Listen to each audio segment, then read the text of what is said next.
purposely. Your life, God's purpose. Listen at purposely.com. Hi, welcome to Shaken. I'm Steve Sunshine. If life has you asking God questions like, where are you? Or why did you let this happen to me? You're in the right place. Shaken is full of honest conversations and stories for real hope, not pat answers. We look at suffering pretty unflinchingly, but we also point you to Jesus, the source of hope and comfort in any circumstance. If you've ever struggled with a neurological disorder or had a loved one who has, this episode, called Am I Just My Brain, is especially for you. But first, it's time to find the funny, because humor is healing. So my son comes walking down the hall because he's heard some weird noises. He knocks on my door and says, "Dad, you good?" I say, "Yeah, everything's fine. It's just me putting on some jeans." Yeah, it's gotten to the point where when I'm getting dressed, I make the same noises as a tennis player at Wimbledon. Hey, I'd love to feature your Find the Funny story on a future episode of Shaken. When you share, you're showing that it's possible to find humor in almost any situation. And you may end up helping someone find a little bit of hope just when they need it. Look for the Find the Funny link and share your story by voicemail. There are instances of people there's this phenomenon known as terminal lucidity, where patients with severe dementia have a return to the self. It's like the original person that they were before they got ill returns very close to the end of their life for just a few minutes, but suddenly they remember who they are, who all their relatives are. They have a coherence and a lucidity that can't be explained by the state of their brain. That's Sharon Dirckx, who has a PhD in brain imaging from the University of Cambridge. She also works with the Oxford Center for Christian Apologetics. One of the books she's written is called Am I Just My Brain? And I gotta tell you, this one hits close to home for me. You know, I was diagnosed with Parkinson's disease back in 2018. So that's been on my mind. It's a brain disease, degenerative. And the other thing is, my mom, when she passed away, she had dementia. And towards the end, she was a completely different person. And it actually got me wrestling with that a bit. You know, if her brain physically has something going on that seems to change who she is, how do I deal with that, you know, spiritually? So that was a challenge. And so you come along with a book it's called Am I Just My Brain? And I thought, this is somebody we need to talk with. Well, I mean, spoiler alert, I hope it doesn't stop you or anyone else listening from reading the book, but the conclusion I draw is a categorical no. We aren't just our brains for many different reasons. Human beings are complex, we are multifaceted, and just trying to look at them through one lens, through the lens of our brain, offers us a very diminished view of what it means to be human. That one of the main reasons you're not just your brain is because you don't just have a brain that drives you also have a mind. So yes, you have your brain with its neurons and chemicals and electrical activity, but you also have a mind with all of its thoughts and feelings, emotions, memories. There's something that it is to be you. And actually, just taking measurements from your brain doesn't capture what it is to be you. You need to tell us. We can't actually measure stuff from your mind unless you choose to reveal it to us. And so mind and brain are two very different things. They interact very closely, but they're not the same thing. And the mind is powerful. And brains don't think. People think using their brains, using their minds, and the mind is powerful on the action of the brain as well. So that's a kind of a very short way of kind of summarizing some of my conclusions. There's a lot more that I could say. Sure.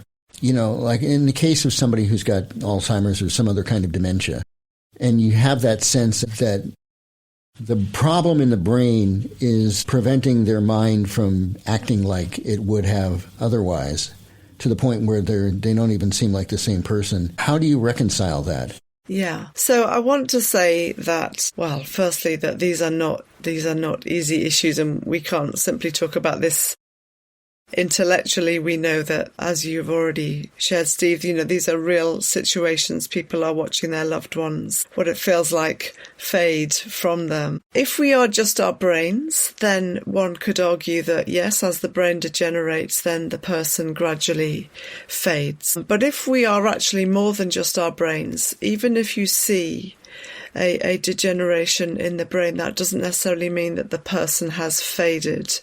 Now, in general, we do see that brain states and mental states, the brain and the mind, happen in parallel. They work in parallel with each other. So if the brain degenerates, it seems like the mind degenerates alongside it. And that's what you've already described.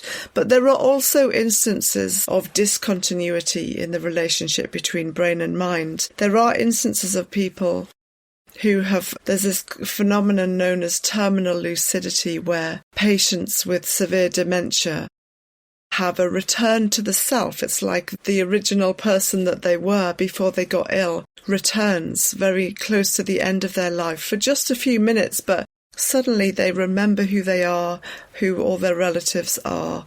They have a coherence and a lucidity that can't be explained by the state of their brain. People that have observed this, and of course it's not necessarily observed in every person, but the fact that it's observed in even one person is noteworthy and should give us pause for thought. And they would actually say that it isn't that the person disappears, but they become more and more masked by their neurobiology, but they're still there. Yeah. And perhaps this terminal lucidity is a glimpse of that person shortly before they are released from the confines of their physical frame. So I think there's something to ponder in there. Yeah. I've heard other stories. I have a story from my own family of, my mother-in-law also had dementia and died of it in the pandemic. And the person that ran her funeral was not someone known to us because it was a different part of the country, but as we were exchanging details and photographs, he told us that he'd actually met her. He'd actually been into the care home that she had been in, and there'd been just another couple in the room that he'd gone to share communion with, and my mother-in-law was the only other person in this room, and he invited her to join them for communion, and she accepted.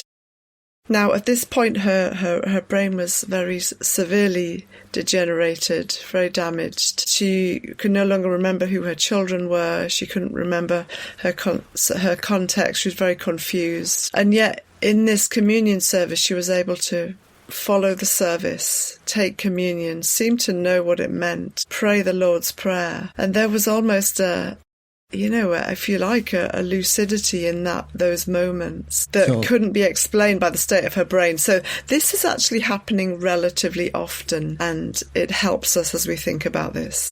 So in other words, if she had just been her brain, that would have been impossible because the brain was damaged to the point where that shouldn't have happened physiologically. Exactly. I know you talked a little bit about near-death experiences.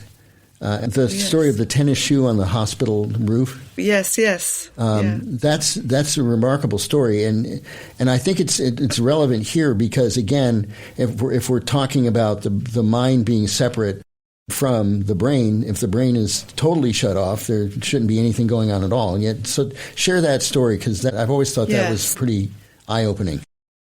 Yes, well, I mean, the phenomenon of near-death experiences is a fascinating one because it causes us to ask the question, when the brain dies, what happens to the mind? And of course, as you say, if you are just your brain, when the brain dies, that is extinction, that's the end of you. But if near-death experiences are true, or if even only one or two of them have ever been true, and there's far more than that, there's thousands recorded over 50 years, then even when the brain dies, consciousness continues, the person continues, because since the arrival of resuscitation techniques, people have been in a state of clinical death, physiological death, and have been resuscitated only to share that they were vividly conscious. And one of the things that helps to verify that experience is what people call veridical data, observations they make from their out-of-body position that they could not have known about in the natural because they are, unconscious on an operating table in a resuscitation room.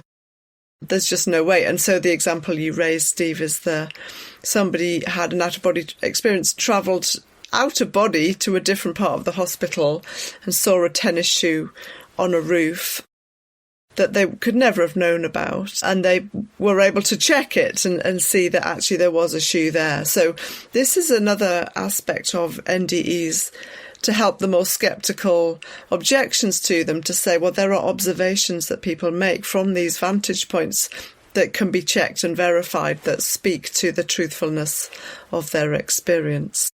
So theologically, I think of this maybe as God designed us to function within the confines of our bodies for a period of time, but what happens after that through eternity is separate. So this is also a strong argument for having a spirit or a soul, in the sense that you think of in terms of the afterlife and all of that, which is should be very encouraging to anybody, I would think, who maybe wrestles with that some. Yes, I mean, and I think theologically I'd want to not be seeing NDEs as a proof of anything. Mm-hmm.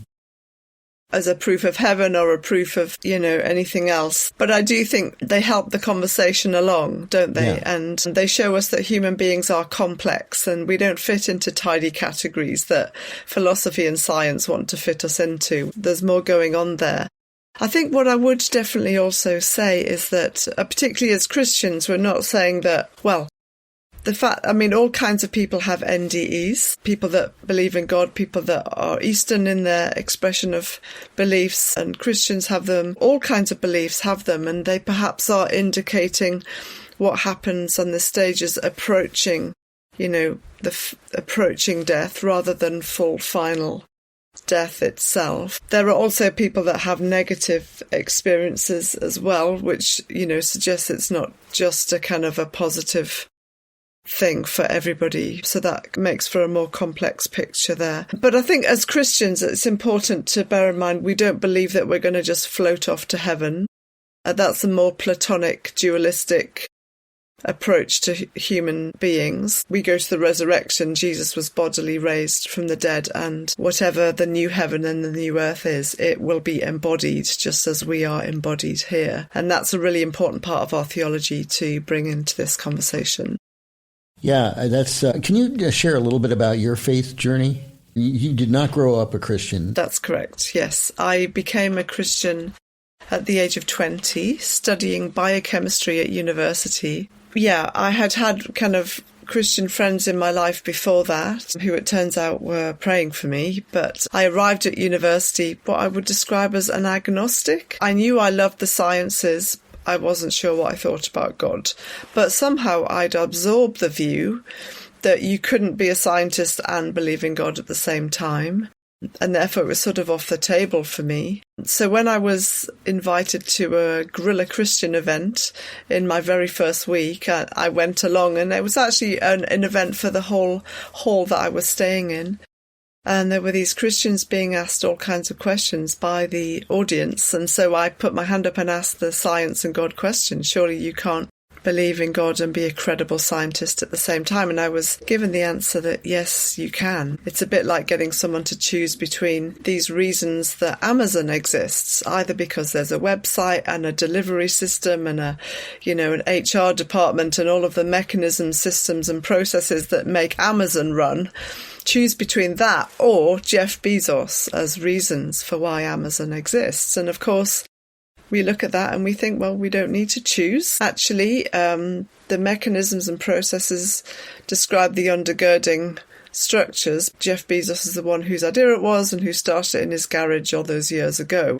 If you try and explain Amazon without reference to Jeff, you end up with a diminished understanding of Amazon. And it's no different with science and God, that actually belief in God is entirely compatible with the study of the mechanisms, arguably that he created and continues to sustain and uphold today. So I love the fact that you had friends that were praying for you. You called it a guerrilla Christian event. So, gorilla, not gorilla as in primate, but grill. So grill as in barbecue Oh, Christian. I thought you were I was thinking guerrilla as in guerrilla warfare, like they were, It was all a setup. When I was a teenager, I went to see, somebody invited me to see a comedian, and that ended, I think that was a guerrilla Christian event because I had no idea. In fact, I invited a friend to go with me who was Jewish, and there was a big gospel presentation at the end. I didn't become a Christian until I was 30, so that was just merely seed planting for me, but but that's what I thought you had said. And then, and just briefly to finish the story. Sure. So, I mean, basically, I grilled a lot more Christians over the subsequent 18 months. Okay. And I asked a lot more questions, and I got to the stage where I didn't have all my questions answered, but I was convinced that Jesus was unique. He obviously really existed and came and really died. And I decided I believed also that he'd risen and he died for me. And so it was about halfway through this degree that I put my trust in him. I don't really have a day or a moment, but there was a few events that happened, but it was around Easter time. That's perfect. And then it was around Easter time. Yeah. And now you've done a lot with your career to help people overcome questions that they have, or to at least help them wrestle with them, dealing with doubt. Your newest book is about why natural disasters happen. Tell us a little bit about why you decided to write about that. Yeah, so that book is called Broken Planet, and I decided to write that book because I have so I have 3 books, and my very first one was called Why, and it was on personal suffering. And I had just one chapter in there on natural disasters, but because there are so many different kinds of natural disaster, and then there's the natural disaster of disease and sickness, and there were so many kinds of those, it seemed like it needed its own treatment.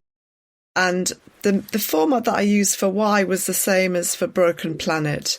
I combined stories of people who are Christians, who have endured suffering of many different kinds and yet continue to believe, combined that with arguments and reasons as to why it still makes more sense to believe in God, even in the face of horrendous suffering. So with Broken Planet, I have people that have been in earthquakes, tsunamis, hurricanes, volcanic eruptions, flooding, locust infestations, pandemics, of course. Yes. How could we ignore COVID-19? So I have stories from people that were present at the kind of front face of those kind of natural disasters, and they are telling their story of why they continue to believe in God, the difference that God made in the mess while they were in it. But also the mystery and the unresolved things. It's not a clear-cut, neat and tidy. Any attempt to speak on or write on this subject will never be neat and tidy. But I wanted it to be pastoral and to actually speak to people who were struggling and suffering as well. Is there a common thread in those stories that, in terms of how people end up saying, yes, this bad thing has happened, whether it's a personal thing or a natural disaster, and they say, and yet I'm going to continue to love and follow God? I think that the stories that I share are from people that have had a long walk with God, and I think their sense was very much that God was in it. I think in order to make sense of the world, we also can't just work with the framework of God, but also with the framework of transcendent evil. And I think that, working with that kind of framework, that God was with them in it, that the world is broken, and it's broken in a cataclysmic way, and not just it's not a targeted thing to individuals or individual nations or societies or communities, that the world is broken and we're all caught up in it, and they were playing their part in trying to put some of it back together again, or just make someone's life a little bit more bearable. And in doing that, they're being the hands and feet of Jesus. That's one of the responses that I give in the book, that I say a lot of things before that, but towards the end I talk about what kind of God are we talking about. And of course we're talking about a God who didn't just send us information or instructions on how to cope with natural disasters or sickness. He came to be with us. He actually entered time and space as a human being. And that's actually the basis for humanitarian aid. The God who comes to be with us. That's why now people go to help others. And also the basis that suffering is not punishment and everyone deserves help.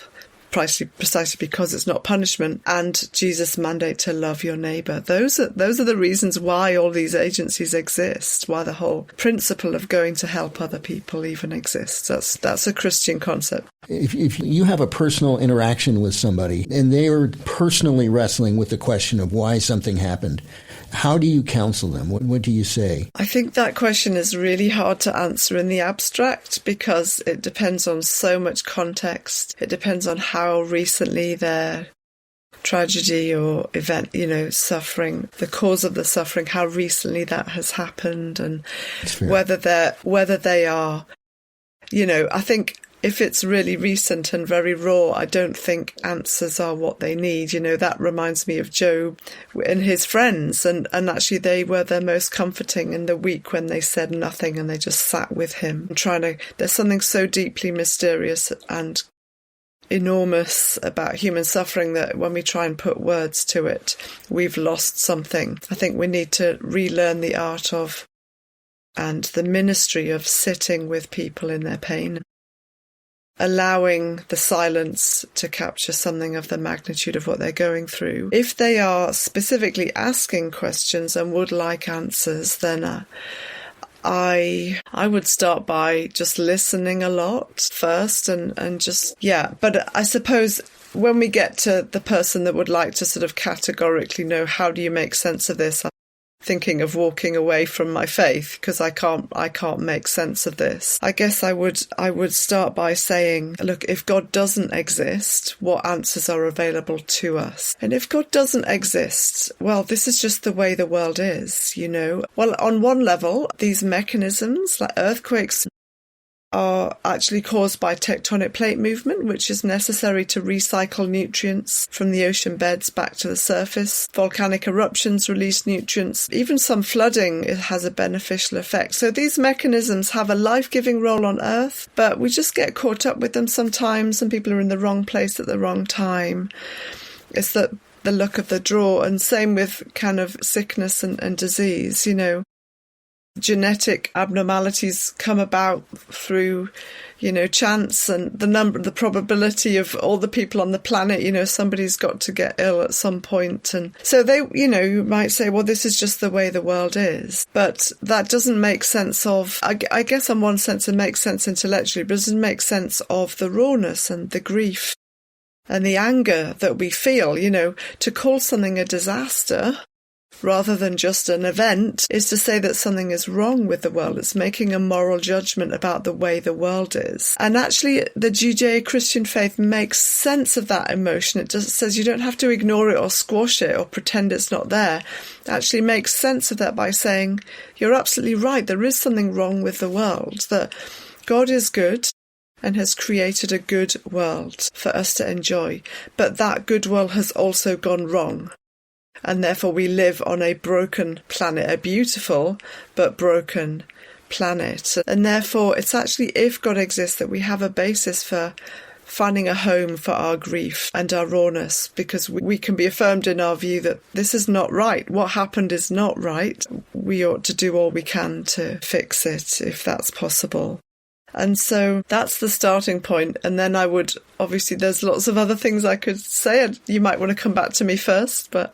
And it depends. I get what you're saying about each person being different. And Job's friends were at their best when they kept their mouths shut. Yes. So one thing that really I think is something that's on my heart is that a lot of people, a lot of believers are caught up in what might be called the prosperity gospel. And they, in this country particularly, I don't know if it's as much over in the UK, but it seems like it's a lot of folks who think that if they have enough faith that they're definitely going to be healed, or whatever it is going to go away, and that's God's promise, instead of God's promise being, I will make things right eventually. It could be soon. Because he does heal sometimes, but sometimes he doesn't. Have you encountered much of that? Not so much in the UK, but I am familiar with it. And I think it's very dangerous because it can create such a sense of isolation and loneliness and a sense of divine punishment for those that are ill and that are not being healed. Whereas actually what Jesus said when he began his ministry is the kingdom of heaven is here, and we saw signs of that kingdom. We did see healings. We did see deliverance and people being raised from the dead and so on. But we also still are with the old age of disease and decay and death. And it isn't until the new heaven and the new earth, the end of all things, when the old will be removed and then the new will remain. But at the moment we live in this in-between stage where the new has broken in but the old is still there. And so when we pray for healing and someone is healed, that's a reminder that the new has broken in. When we pray for healing and someone isn't healed, it does not mean you didn't have enough faith. That adds another layer of suffering to someone who's already struggling. It does not mean you didn't pray enough. It's simply a reminder that the old way is still here for now. But every prayer for healing eventually will be answered with a resounding yes, when the old way of death and decay and disease will be removed entirely and the new will be all that there is. Then everyone will be healed. And so I find that to be how I see Jesus talking about it. He also says, in this world you will have trouble. He says, if the world hates you, remember it hated me first. He says, if anyone wants to come after me, take up your cross and follow me, deny yourself. It's a way of sacrifice and suffering. And there are people all over the world who are suffering greatly for being Christians because it's not legal in their country. And they are living these verses in a very real way. That's very good. Sharon, thank you so much. So there are 3 books that you may want to consider from Sharon. One is called Why. One is called Am I Just My Brain? And the brand new one is focused on natural disasters, specifically called Broken Planet. And where can we find those? Well, you can find them on Amazon.com or .co.uk, or the publisher of Am I Just My Brain is the Good Book Company. You could go to their website. They've got a US hub as well as a UK one. You could go to IVP for the other 2, InterVarsity Press. I think they're available in the US as well as in the UK. So if you prefer not to support the conglomerate of Amazon, then go to the publisher direct. And I also have a website, dirckx.org, DIRCKX for X-ray.org, and there's more information on there as well. I heard you on another podcast suggesting that your husband needed an extra vowel in his name. That's right. Absolutely. Little did I know it would become my own, but... Well, my wife went through the same thing with Sunshine, although she really wasn't. Brilliant. Sharon, thank you so much. This has been very encouraging, and I really appreciate you spending some time with us. It's been a pleasure. Thanks for inviting me on. Thank you for listening to Shaken. If you know someone who's asking questions like, why did God allow this to happen? Is God angry at me? What do I make of my suffering? Would you please share Shaken with them? You can help more people find Shaken by liking and subscribing and reviewing this podcast. You can find more episodes at purposely.com or wherever you get podcasts.